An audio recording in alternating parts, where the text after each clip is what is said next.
이 계엄령 문건과 관련해서 문재인 대통령이 직접 수사를 지시한 것도 이례적인데 이번에는 관련 문서를 제출하라는 지시까지였습니다. 어떤 배경일지 강동원 기자와 함께 지금부터 조목조목 따져보도록 하겠습니다.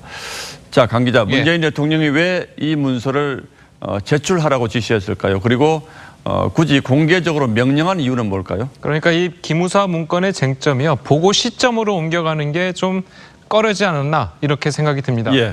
특히 지난주 청와대 김의겸 대변인은 달을 보라는데 손가락을 본다 이런 말로 송영무 장관의 청와대 보고 시점을 문제 삼는 보도에 이의를 제기했었는데 그 연장선으로 보입니다. 의혹의 핵심은 계엄령을 정말 실행할 계획이 이었냐 이런 점을 문 대통령 지시로 명확히 하고 싶었던 것으로 보입니다.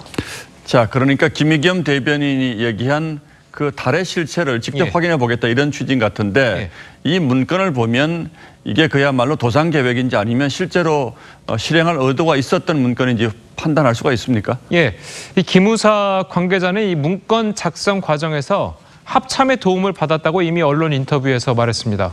구체적으로 어떤 자료와 협조를 요청했고 그래서 어떤 자료를 제공받았는지 확인하면 기무사 문건의 성격 규명에 도움이 될 수 있을 것으로 보입니다. 다만 그 문서가 아직 남아있는지는 알 수 없습니다. 일부에서는 문 대통령의 지시가 증거인멸을 막기 위한 조치라고 해석하기도 합니다. 그렇다면 이 거꾸로 보면 이 기무사 문건이 실제 계엄 실행을 목적으로 한 문건이 아니라는 것이 밝혀지는 계기가 될 수도 있겠네요.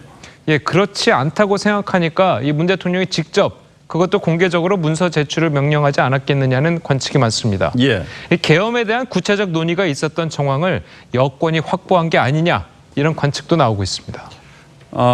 송영무 장관을 향한 질책의 의미도 있을까요? 그렇습니다. 그런 의미도 담겨 있을 것으로 보입니다. 그런데 오늘 중요한 사실이 새로 드러났습니다. 청와대가 두부 자르듯 말할 수 없다. 이 회색지대 이렇게 얘기했던 송영무 장관의 청와대 보고 여부와 시점이 드러났습니다. 4월 30일 기무사 개혁 방안을 논의하는 자리였는데 이 자리에는 임종석 비서실장과 조국 민정수석도 있었습니다. 자, 그런데 이 자리는 기무사 문건을 가져가서 제출한 것이 아니고 내용과 문제점을 설명하는 수준의 자리였다면서요? 맞습니다. 그런데 이 송영무 장관 입장에서는 기무사 문건의 존재와 문제점을 청와대에 알리는 내용이었는데 그 자리에 있던 임 실장이나 조국 수석 입장에서는 심각하게 받아들여지지 않았다는 겁니다. 이 송 장관이 회의 중 정확히 뭐라고 언급했는지 알면 이 말한 사람이 잘못 전달했는지 아니면 들은 사람이 잘못 이해를 한 건지 판가름할 수 있을 텐데 양측 모두 구체적인 발언 내용은 언급하기를 꺼려하고 있습니다. 구체적인 발언 내용이 알려지면 어느 한쪽 곤란한 사람이 있을 수 있다. 뭐 이렇게 추정해 볼 수가 있겠는데 그렇다고 하더라도 이 자리에서 적어도 계엄령이라는 단어만 나왔어도 임 실장이라든지 조 수석이 그냥 넘어갔다. 이것도 좀 이해하기 어렵거든요. 그 점이 이제 남아있는 의문점입니다. 이 왜 청와대는 임종석 실장과 조국 수석 이 4월 30일에 문건의 존재와 문제점을 알고도 2달 이상 아무런 조치를 취하지 않았나.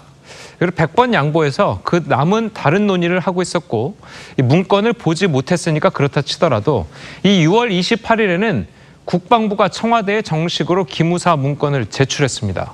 하지만 그 이후로도 아무런 조치가 없었고요. 이 문 대통령이 순방 중에 수사를 직접 지시한 건 7월 10일이었습니다. 6월 28일에 문서를 제출했다고 하는 건 오늘 새롭게 확인된 내용이죠? 맞습니다. 강동원 기자 잘 들었습니다.